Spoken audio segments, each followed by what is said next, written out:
Solar energy के इस्तेमाल से अब एक उपकरण से एक नहीं बल्कि 3 काम होंगे। Reverse flow solar air heater से घर गर्म भी होगा और बाथरूम और किचन में गर्म पानी भी आएगा।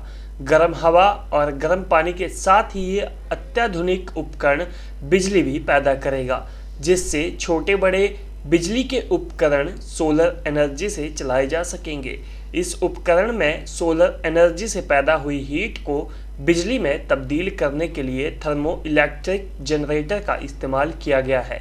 एनआईटी हमीरपुर के मैकेनिकल इंजीनियरिंग विभाग के सहायक प्रोफेसर डॉक्टर अजोय देव वर्मा के मार्गदर्शन में पीएचडी स्कॉलर सोहन शर्मा ने यह अनूठा उपकरण तैयार किया है।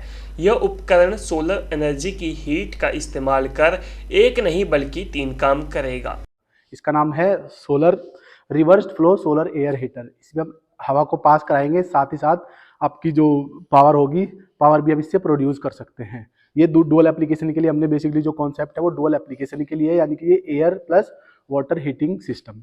जैसे कि हम जानते हैं कि जो एयर है उसकी थर्मल कंडक्टिविटी कम होती है, तो हमें इसकी ओवरऑल परफॉर्मेंस बढ़ाने के लिए, इसकी क्षमता को हमें बढ़ाने के लिए हम क्या करते हैं, टर्बुलेटर का इस्तेमाल करते हैं, जो क्या करती है, जो हीट ट्रांसफर कैपेसिटी है उसे बढ़ा देती है। तो उसी संदर्भ में हमने क्या किया है, जो टर्बुलेटर होते हैं उसे हमने कन्वर्ट कर दिया है, बदल दिया है एक ट्यूब की फॉर्म में, एक पाइप की फॉर्म में, जिससे क्या होगा, पानी फ्लो होगा, वाटर फ्लो होगा, और वो साथ ही साथ क्या होगा, एयर भी गर्म करेगा और जो वाटर का तापमान है वो भी एक कुछ हद तक थोड़ा इंक्रीज कर देगा। तो ये नॉर्मल डोमेस्टिक पर्पज के लिए बनाया काम करेगा इन फ्यूचर।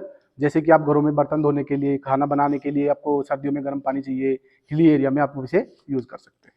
सबसे बड़ी दिक्कत क्या आज के टाइम में एनर्जी की है, तो हमें एनर्जी को किसी भी तरीके से बचाए रखना है या वेस्ट नहीं करना है। तो सबसे बड़ी प्रॉब्लम इसमें क्या होता है कि इसमें अलग अलग तरीके के लॉसेस होते हैं, एनर्जी लॉस्ट होती है रेडिएशन से, कंडक्शन से और कन्वेक्शन से। तो वेस्ट हीट को रिकवर करने के लिए हमने एक डिवाइस यूज कर सकते हैं जिसका नाम है थर्मो इलेक्ट्रिक जनरेटर।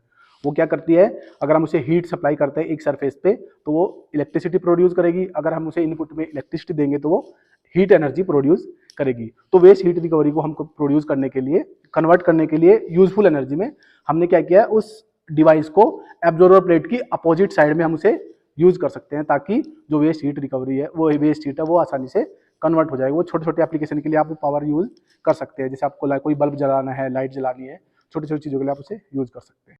पर स्टार्टिंग में है कि अभी आगे इस पे और भी काम होना है, काफ़ी काम है।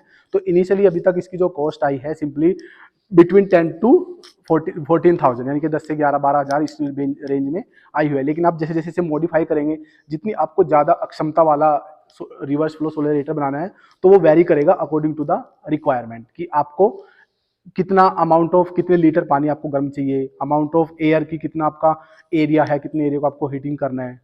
तो इसके लिए सर, ये सबसे बड़ी बात इसकी है कि ये जनरली डोमेस्टिक पर्पज के लिए ही डिजाइन किया गया है, जो इन फ्यूचर जनरली किसी घर में हम यूज कर सकते हैं विद लो कॉस्ट। सबसे बड़ी दिक्कत क्या है कि जैसे हिली एरियाज है, हिमाचल में ले लो आप, बहुत सी जगह ऐसी है जहाँ पे आपको, वहाँ पे क्या होता है, इलेक्ट्रिसिटी की पहुंच नहीं पाती, अगर है तो वहाँ पे गीजर वीजर इन सब की जो कॉस्ट होगी वो ज़्यादा होती है। तो उसे मॉडरेट करने के लिए, कुछ हद तक बर्डन कम करने के लिए लोकल आदमी लोगों पे जो उस रीजन में रहते हैं,